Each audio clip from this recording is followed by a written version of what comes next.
Hi, welcome back here at Gym. I'm Adam Reese, and today we're going to go over our second video on fat loss. And in the first video, we went over why to dismiss caloric intake. And one of the reasons around that was because it doesn't have any focus on health.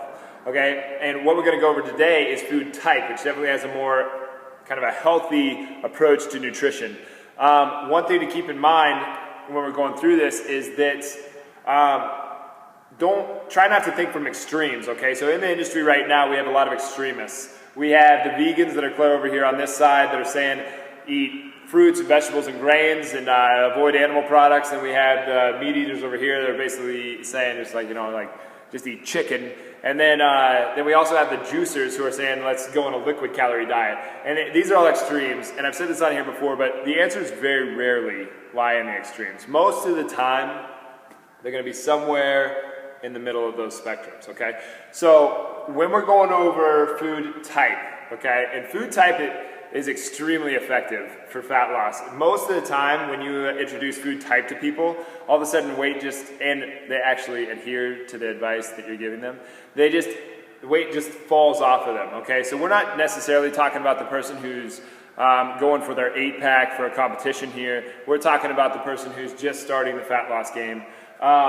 Which isn't always the good gym client, but when we get into food types, and I guess I should mention that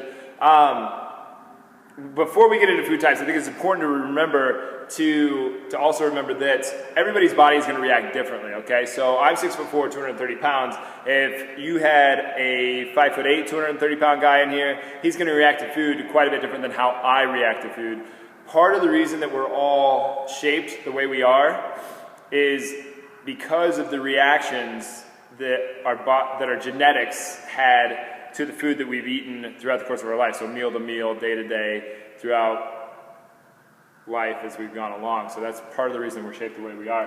When we get into food type though, okay, so it's pretty well established that sugar isn't the best thing in the world if we're trying to lose fat, or that it's the best thing in the world nutritious wise anyway. So when we look at grains, a lot of grains are going to react very similar to how sugar reacts in our body.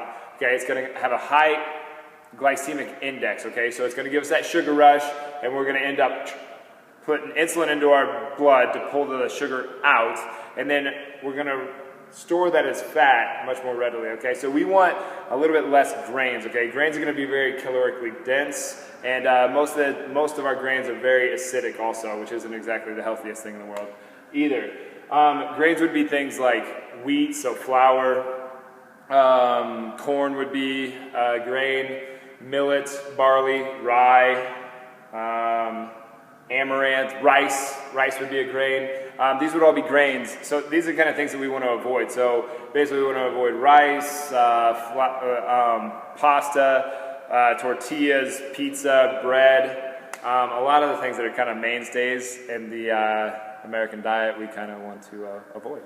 And I get into a little bit of a tiff with people about this once in a while, but we also want to avoid fruit, okay? Fruit carries a certain amount of fructose, okay? Where fructose gets not so great is that it gets turned into fat a little bit easier than a lot of the other carbohydrates that we ingest. I'm not saying that fruits are bad, they definitely have a place in the diet, but when we're going through fat loss, we want to have a little bit less fruit in our diet. And our ancestors definitely lived without fruit, so you can survive without fruit. There's nothing about the body that says, oh, you can't have fruit. And really, the only two essential macronutrients that we have are protein and fat. Protein and fat. You have to have protein and fat. You do not necessarily have to have carbohydrates, okay? I'm not saying that they're not beneficial in other place, but you have to have protein and fat. You can definitely survive without carbohydrates. We also want less liquid calories, okay? When we look at liquid calories, we're thinking pop, we're thinking juice, we're thinking milk. All of these are gonna have a similar effect to what sugar does, okay? It's gonna make that insulin response click off, and it's high calorie, and we're just gonna be able to consume too much of these in one setting, and it's not gonna be exactly what we want.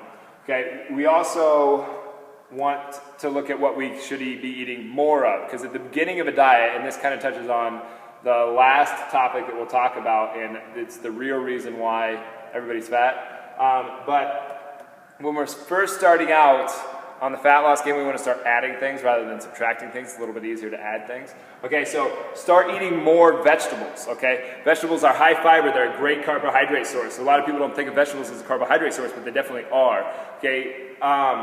When we're looking at micronutrients and macronutrients and all that kind of stuff, vegetables are awesome. Eat more vegetables, okay? And it's just kind of easy to say, but it's a very slow carb. It carries a lot of fiber, carries a lot of minerals and nutrients and vitamins and all that kind of stuff, and it's just very good. It's also extremely alkaline, okay, which is important also in the health game. We also want to get more good fat. Good fat is going to help us facilitate just about everything in our body, okay? So everything's going to run more efficient when we have enough good fat in our body, okay? So start taking a fish oil, switch to grass-fed beef. That gives us more CLA. You can add some chia seeds and flaxseed to your diet. What's the worst that could happen? You get a little extra fiber, so cool.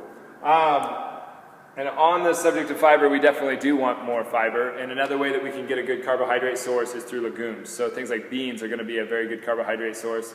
I'm not going to get into the whole estrogen thing around beans. I don't think it's like such a big issue that we need to talk about it. This is really trying to keep the game simple around fat loss anyway. So eat beans instead of your tortillas and your pizza crust and your bread and your pastas and crap like that. Beans are going to be a much slower carbohydrate. A lot of people think of beans as a protein source, and they do carry a certain amount of protein, but look at them as more of a carbohydrate source, and I think that they're going to be more effective in your diet. A lot of people walking around are actually eating, not a lot of people, but some people walking around are actually eating enough protein, okay? So that's why I say some people don't need to increase their protein, but a lot of people do. If you're going to err on the side of caution, eat too much protein, or eat more protein, okay? So we want to increase the amount of protein for most people. Another area that people are having trouble with is that they are chronically dehydrated on a regular basis.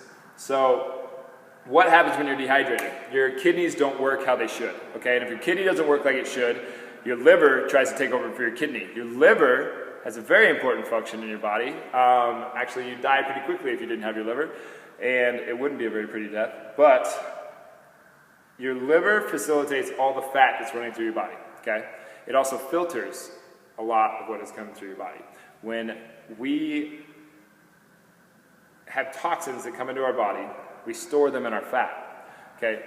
When we lose fat, we release all these toxins. Something's got to deal with this, and it's usually going to be your liver, okay? And it's got to figure out a way to get rid of it. If you're not drinking enough water, you're not going to be able to get rid of those toxins, okay? So it's very important to be drinking enough water, okay?